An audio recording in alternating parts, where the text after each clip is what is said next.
Shit! Get the fuck up!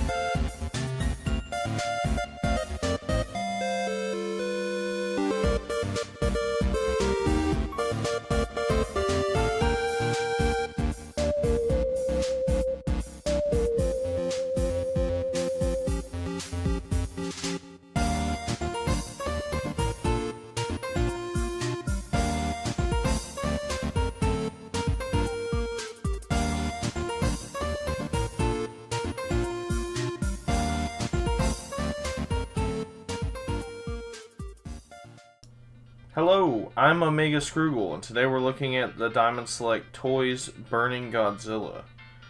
Burning Godzilla comes from the 1995 movie Godzilla vs. Destroya. I'm going to be talking about why I think this figure is pretty neat for what it is, and I think it's a really great bargain Godzilla figure. Alright, we'll start out with a little size comparison. Here it is next to Shin Godzilla. This is NECA's Shin Godzilla. He's pretty big. He's big enough to where you may have a little trouble finding a spot to put him if your space is cramped, so maybe keep that in mind. But he should fit in the DTOF fine and on most shelves. It's just kind of an awkward shape, and he takes up a lot of room. Pretty nice centerpiece, honestly. The face on this figure is great. He has this really mean looking expression which perfectly captures how he is in the movie. This is Godzilla at his finale, his angriest. And I think the figure really reflects that. The paint on this figure is a little cartoony, but I actually kind of like that. It helps it pop.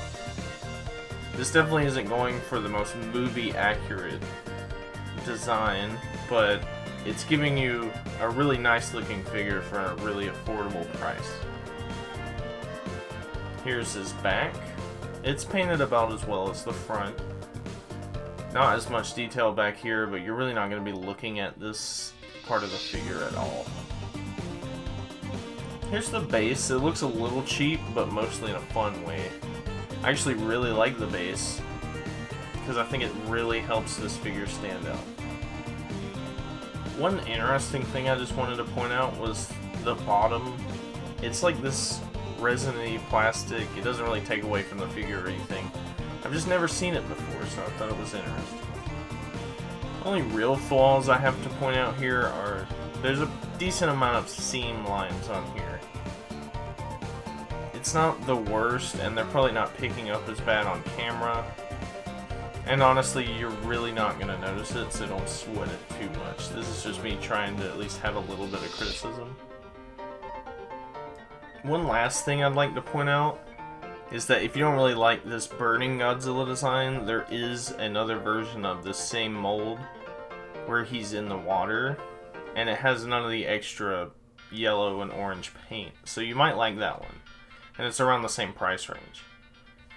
Price and size are really the motivating factor here. This is a cheaper figure. It's not made in Japan. It's made in America by an American sculptor.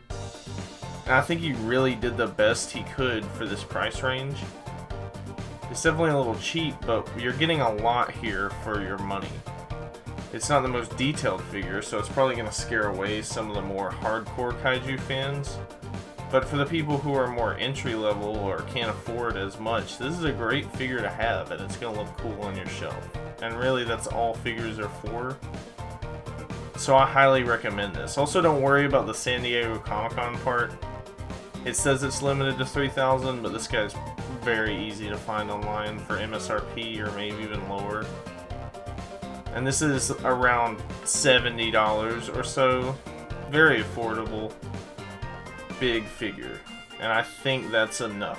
That's all you really need for a figure. Okay, this review is a little different from my last couple because it's not a anime girl, but I like a lot of stuff, so my channel is going to be about a lot of stuff, and maybe I'll kind of skew it towards whatever gets the most, but still include some of that other flavor. Thank you for checking it out. Like, comment, subscribe. Let me know what your favorite version of Godzilla is. Mine personally is the 2003 Godzilla that you saw earlier with the mustard.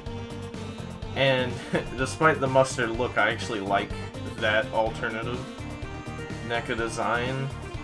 It's a little weird, but I think it's fun. I like alternate colors.